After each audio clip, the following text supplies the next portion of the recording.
In the autumn of 1988, in a quiet logging town in the Pacific Northwest, a 6-year-old boy named Leo chased a red balloon out of his backyard and into the dense woods. His mother watched from the kitchen window as his small figure, wrapped in a bright yellow raincoat, vanished into the trees. She expected him to return triumphant, but he never did. The balloon was found the next day, tangled high in an ancient cedar, but of Leo there was no trace. It was as if the forest had simply swallowed him whole. The search was frantic, but they found nothing. No footprints, no scraps of clothing.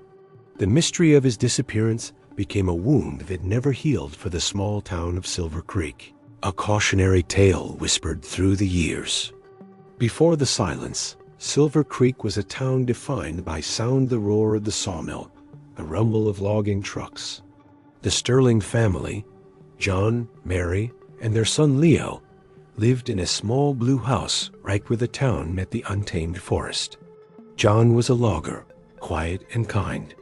Mary was a painter who saw beauty everywhere. And Leo was a child of the woods, his imagination as boundless as the forest itself. He knew the trails. He was adventurous, but cautious, and always stayed within earshot of his mother's call. The forest was his magical playground, not a place of fear. The autumn of 1988 was beautiful, a time of simple, quiet happiness for the Sterlings. But beneath the surface, old stories lingered, tales of people who ventured too deep into the woods and never returned. On the day Leo disappeared, the sky was a brilliant blue. Mary had given him a red balloon, a simple gift of pure joy. It was a perfect autumn day, an ordinary day, until suddenly it wasn't. The afternoon sun cast long shadows as Leo chased the red balloon. Mary was at the kitchen sink, listening to his happy shouts. Then, a few moments later, she noticed the silence. A silence that felt wrong. She paused, listening for his footsteps on the porch, but there was nothing. A knot of unease tightened in her stomach. She walked to the back door. "Leo?" she called, her voice calm. The silence that answered was heavy. She stepped onto the porch, scanning the empty yard. "Leo, honey, it's time to come inside." Her voice was louder now, a note of urgency creeping in. Still nothing. A cold, sharp fear pierced through her. She ran to the edge of the woods, her heart pounding. "Leo!" she screamed, his name tearing from her throat. The forest offered no reply. The search began almost immediately. John rushed home from the mill, his face a mask of terror. Neighbors poured out of their homes. As dusk fell, the woods filled with flashlight beams and the sound of a single name echoing through the trees. Leo. They combed the area, but their hopes dwindled with each passing hour. A cold, steady rain began to fall, washing away any sign he had ever been there. The next morning, a volunteer spotted it. The red balloon, high in the branches of an old cedar, a heartbreaking splash of color against the gray sky. It was the only clue they would ever find. Of Leo, there was nothing. No footprints, no torn clothing, no sign of a struggle. It was as if he had simply ceased to exist.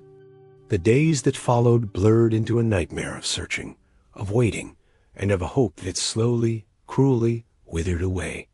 The official investigation yielded nothing. K-9 units lost the scent right at the edge of the forest. The case was eventually classified as a non-family abduction, but with no witnesses and no suspects, it was just a theory to fill the void. For Silver Creek, the forest, once a place of beauty, became a source of fear. The Sterling's blue house became a silent monument to their loss. Mary stopped painting. John threw himself into his work. Their shared grief was a chasm that separated them. A year later, a retired schoolteacher stumbled upon a newspaper article from 1928. It told the story of a 7-year-old girl named Sarah who had vanished from the very same area under eerily similar circumstances. She was playing in her yard and simply disappeared. The search for her, also turned up nothing. A faded photo accompanied the article, showing the grim-faced search party.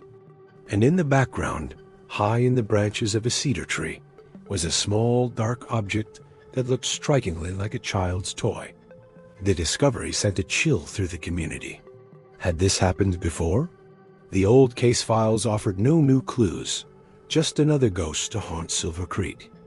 The coincidence only deepened the mystery, adding another thread to the town's tapestry of loss.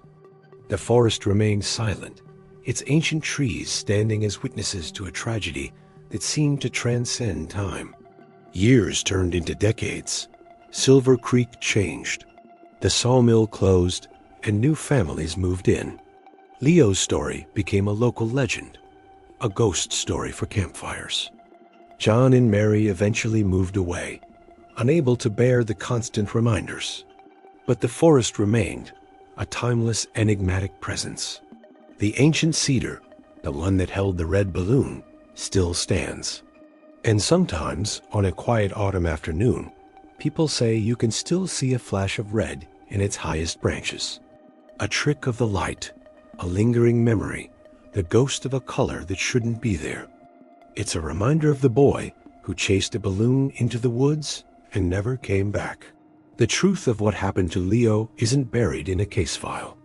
It's in the rustling leaves, the whisper of the wind, the deep, abiding silence of the woods. It's a mystery that was not meant to be solved, but to be carried. This story is a work of fiction, but it reflects the haunting nature of real-world mysteries, where the answers, and those we've lost, seem to vanish into thin air. Thanks for watching. If stories like this capture your imagination, be sure to subscribe and hit that bell icon so you don't miss our next exploration into the unknown.